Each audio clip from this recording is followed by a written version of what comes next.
ഇന്നത്തെ വീഡിയോ എന്ന് പറയുന്നത് കാളി അഥവാ മഹാകാളി, ഭദ്രകാളി എന്നെല്ലാം വിശേഷിപ്പിക്കുന്ന ദേവിയെക്കുറിച്ചാണ് ഞാൻ പറയുന്നത്. അപ്പോൾ എന്താ നമുക്ക് നേരെ വീഡിയോയിലേക്ക് പോവാം. ആദിമകാലങ്ങളിൽ പുരാതന ദ്രാവിഡ ഗോത്രങ്ങളുടെയും പിന്നീട് ശക്തയാരുടെയും കാലക്രമേണ ഹൈന്ദവരുടെയും ആരാധനയ മൂർത്തിയായി തീർന്ന ഭഗവതിയാണ് ഭദ്രകാളി അഥവാ മഹാകാളി. നവരാത്രിയുടെ 7ാം ദിവസം കാലരാത്രി എന്ന പേരിൽ ആരാധിക്കപ്പെടുന്നതും കാളി തന്നെ. പ്രപഞ്ച സൃഷ്ടിയുടെ അടിസ്ഥാനം മഹാശക്തിയായ സ്ത്രീയാണ് എന്ന കാഴ്ചപ്പാടിൽ നിന്നാണ് ശക്തയർ ജഗദീശ്വരിയും ആദ്യപരാശക്തിയായ കാളിയെ ആരാധിച്ചു തുടങ്ങിയത്. ശാക്തേയ സമ്പ്രദായത്തിൽ സ്ത്രീകൾക്ക് നൽകുന്ന പ്രാധാന്യം ഇതിനെ തെളിവായി ചൂണ്ടിക്കാണിക്കപ്പെടുന്നു. ആദ്യകാലങ്ങളിൽ ഗോത്രജനത കാളിയെ പ്രകൃതിയായും മണ്ണിൻ്റെ ഫലപുഷ്ടിയുള്ളതായും കാർഷിക സമൃദ്ധിക്കായും യുദ്ധവിജയത്തിനായി ആരാധിച്ചിരുന്നു. ദേവി എല്ലാവിധ അനുഗ്രഹങ്ങളും സർവ്വ ഐശ്വര്യങ്ങളും പ്രദാനം ചെയ്യുന്നവളും ആപത്തുകളിൽ രക്ഷികയുമാണ് ഭഗവതി എന്നാണ് വിശ്വാസം. കേരളീയരുടെ കുലദൈവം എന്നാണ് ഭദ്രകാളിയെ വിശേഷിപ്പിക്കുന്നത്.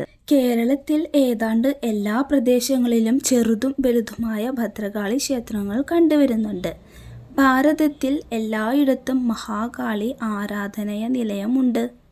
ഹൈന്ദവ വിശ്വാസപ്രകാരം ആദിപരാശക്തിയുടെ 3 പ്രധാന ഭാവങ്ങളിൽ ഒന്നായി മഹാകാളിയെ കണക്കാക്കുന്നു. ഇത് ശ്രീ പാർവതിയുടെ കറുത്ത രൂപമായി ശൈവർ വിശ്വസിക്കുന്നു.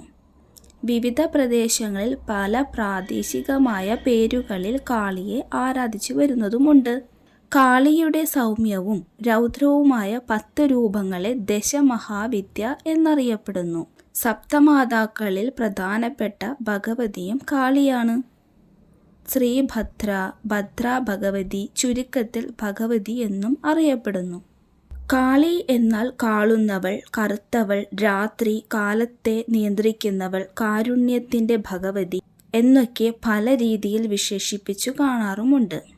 മംഗളമായ കാലത്തെ നൽകുന്നവൾ എന്നാണ് അർത്ഥം. കറുത്ത നിറത്തോടുകൂടിയ ഭഗവതി കരിങ്കാളി എന്നറിയപ്പെടുന്നു. കേരളത്തിൽ ശ്രീ കുരുമ്പ, തമിഴ്നാട്ടിൽ മാരിയമ്മൻ, കർണാടകത്തിൽ ചാമുണ്ഡി, ബംഗാളിൽ ഭവധാരിണി എന്നെല്ലാം അറിയപ്പെടുന്നു. പൊതുവെ അവർണ വിഭാഗങ്ങളും പിന്നേക്ക സമുദായക്കാരുമാണ് ഭദ്രകാളിയെ കൂടുതലായി ആരാധിച്ചു കണ്ടിരിക്കുന്നത്.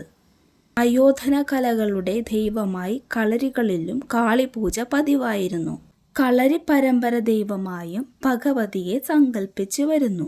ഭദ്രകാളിയെ ആരാധിക്കുന്നതിന് പ്രത്യേക നിഷ്ഠയോ നിവേദ്യമോ ഇല്ലെന്നാണ് സങ്കല്പം. വിശ്വാസികളായ ആർക്കും ആരാധിക്കാം.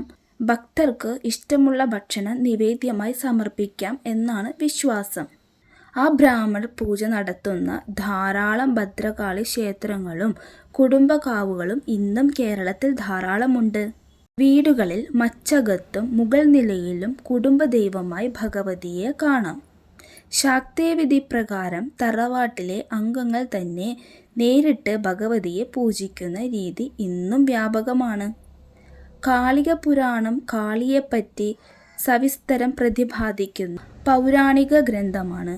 കൂടാതെ ദേവി മഹാത്മ്യം, ദേവി ഭാഗവതം, ശിവപുരാണം എന്നിവയിലും കാളിയുടെ വർണ്ണനകൾ കാണാവുന്നതാണ്. മഹായാന ബുദ്ധമതത്തിൽ ഭഗവതി താര എന്ന പേരിലും ആരാധിക്കപ്പെടുന്നു. ഇങ്ങനെയുള്ള വീഡിയോസുകൾ കേൾക്കാനായിട്ട് നിനക്ക് താല്പര്യമുണ്ടെങ്കിൽ ചാനൽ സബ്സ്ക്രൈബ് ചെയ്യാൻ മറക്കരുത് കേട്ടോ.